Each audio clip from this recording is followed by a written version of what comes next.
कृष्ण एक ऐसा व्यक्तित्व है जिसके बारे में हर कोई जानना और समझना चाहता है, लेकिन उन्हें पूरा का पूरा शायद ही किसी ने कभी जाना या समझा हो, जो शायद कभी किसी की समझ में नहीं आया। इतनी तो उनके व्यक्तित्व की भिन्नताएं थी कि वे पूरे के पूरे कभी किसी की पकड़ में नहीं आए। फिर भी जितना प्यार कृष्ण को मिला और जिस कदर लोगों ने उन्हें दिलों में बिठाया, वह अपने आप में एक मिसाल है। उनके व्यक्तित्व का कमाल तो यह कि कोई उन्हें प्रेमी मानता है, कोई ध्यानी, कोई योगी मानता है, तो कोई कर्मवीर। और मजा यह कि जो उनके जिस रूप को जानता या मानता है, वह उनके उस रूप का दीवाना हो जाता है। हालांकि चारों ओर हर एक कोई दीवाना ही है, ऐसा भी नहीं है। उनके व्यक्तित्व का विरोधाभासी प्रभाव यह भी है कि जहाँ हिंदू धर्म में कुछ ज्ञानियों ने उन्हें एकमात्र पूर्ण अवतार माना, वहीं जैन शास्त्रकारों ने अपनी ही समझ, अपनी ही वजहों और अपनी ही कारणों से उन्हें नरक में स्थान दिया। लेकिन कृष्ण का व्यक्तित्व इनमें से किसी की भी सोच का मोहताज कहाँ। अब उनका व्यक्तित्व भले ही किसी अन्य की सोच का मोहताज नहीं, परंतु उनका वास्तविक व्यक्तित्व समझना तो है ही, उनका जीवन जानना तो है ही।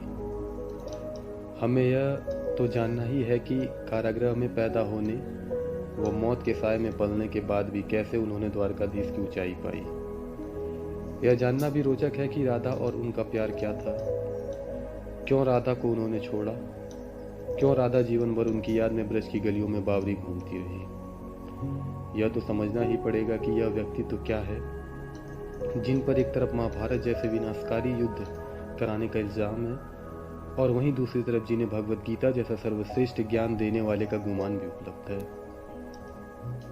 कृष्ण ऐसा तो कैसा विरोधाभासी व्यक्तित्व है कि जिन्हें चोर, कपटी, झूठा और छलिया कहने वालों की भी जीवन भर कभी कोई कमी नहीं रही, तो वहीं उनके जीवन में वासुदेव, मधुसूदन, कान्हा, परमात्मा व ज्ञानी कहने वालों की भी कोई कमी नहीं रही।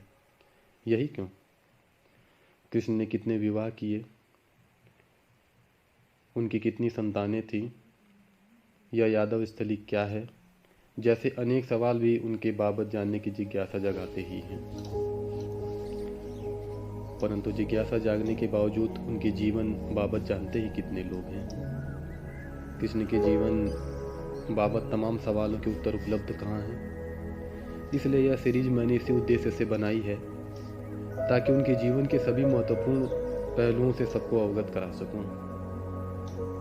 इसके लिए मैंने कृष्ण के बाबत उपलब्ध तमाम पौराणिक ग्रंथ जैसे हरिवंश पुराण, विष्णु पुराण, शिव पुराण, श्रीमद् भागवत पुराण, मार्कंडेय पुराण, कूर्म पुराण, भविष्य पुराण, महाभारत व अन्य ऐतिहासिक ग्रंथों का गहन अध्ययन किया और तत्पश्चात उसमें उल्लेखित तमाम संवादों तथा कथा प्रसंगों के व्यवहारिक तथा मनोवैज्ञानिक पहलू को समझने के बाद ही यह सीरीज बनाई है।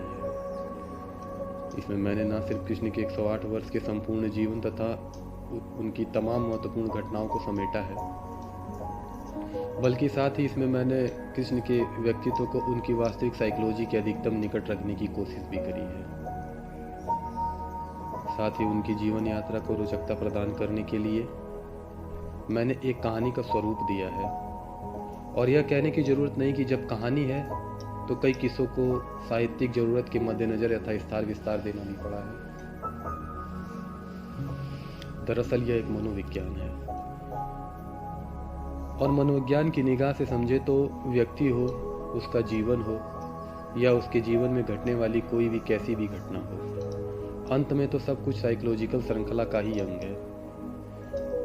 और कृष्ण का व्यक्तित्व भी अपनी तमाम महानताओं तथा जटिलताओं के बावजूद इसमें अपवाद नहीं। माना मानसिक तौर पर उन्होंने आसमान की ऊंचाइयां छुई हैं, पर फिर भी उनकी मनोदशा समझ से परे कतई नहीं है। और मेरा यह मानना है कि किसी भी घटने वाली घटना से उसके घटित होने के कारण ज़्यादा महत्वपूर्ण होते हैं। मनुष्य ने क्या किया यह जानने से ज़्यादा महत्वपूर्ण यह है कि उसने यह क्यों किया। अतः इस सीरीज में मैंने जितना महत्व कृष्ण के जीवन को दिया है, उतना ही महत्व उनकी मनोदशा को भी दिया है। सो मुझे यकीन है कि यह पुस्तक आपको न सिर्फ कृष्ण के जीवन से अवगत कराएगी, बल्कि उनके वास्तविक व्यक्तित्व से भी आपको रूबरू करवाएगी। जहाँ तक मेरा सवाल है, मेरा तो जीवन ही भगवत गीता ने बनाया है तथा कृष्ण और भगवत गीता पूरी तरह मेरे दिल में अपनी पूरी सच्चाई के साथ स्थित हैं।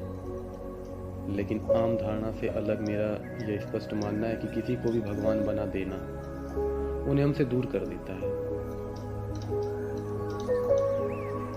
यह कहना कि वे भगवान ही पैदा हुए थे, यह तो उनके द्वारा अपनी प्रतिभा निखारने के लिए की गई मेहनत, उनकी प्रज्ञा, उनकी क्षमता, वो उनकी जिज्ञासा का सरासर अपमान है। क्योंकि सच तो यह है कि यहाँ जो भी व्यक्ति कुछ भी बना है, उसमें उसकी प्रज्ञा, उसकी क्षमता, वो उसकी मेहनत लगी ही हुई है। बाकी तो यह कह देना बड़ा आसान है कि यह महान बना क्योंकि उसके भाग्य में लिखा था। हो सकता है कि शायद आपको अपने महान न बन पाने का एक पुख्ता बहाना प्रदान कर देता हो, लेकिन यह सच है कि व्यक्ति की इस महानता को उसके भाग्य से जोड़कर हम उसकी प्रतिभा व मेहनत का अपमान करते हैं। इसलिए मैंने इस सीरीज में कृष्ण की सीखने की कला से लेकर उनके हर एक गुण को पूरे विस्तार से प्रकट करने का भी प्रयास किया है। और उन्हें यथातथ जानना और पहचानना ही हमें उनके वे गुण सीखने में सहायता करता है। कृष्ण ने भी हर घटना और हर व्यक्ति से जीवन में सीखा है। प्रेम, ध्यान, कर्म व ज्ञान के हर शिखर उन्होंने अपनी जिज्ञासा व कटिबद्धता के सहारे ही सर की है। और यही उनके जीवन से सीखने जैसा है। दरअसल यह सीरीज उनके संपूर्ण जीवन के साथ साथ उनके कृष्ण से जय श्री कृष्ण बनने की पूर्ण दास्तान भी अपने आप में समेटे हुए है। और मैं यह दावे से कहता हूँ कि हाँ, कृष्ण मनुष्य जाति के इतिहास के एकमात्र संपूर्ण व्यक्तित्व के मालिक हैं। परंतु उससे भी ज़्यादा दृढ़ता से मैं यह कहता हूँ कि उन्होंने यह मुकाम अपनी लगन व प्रतिभा से पाया है।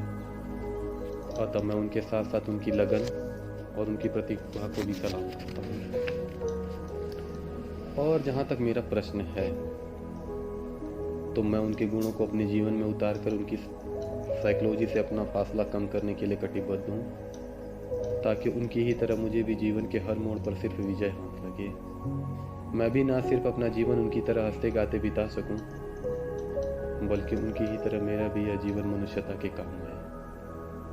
इस बात की उनसे प्रेरणा भी ले सकूं। और मुझे यकीन है कि कृष्ण के जीवन तथा व्यक्तित्व पर आधारित यह सीरीज आपको भी बहुत सीखने और समझने की प्रेरणा देगी। बस इसी उम्मीद के साथ कृष्ण की यह रोचक कहानी मैं आपको समर्पित कर रहा हूँ।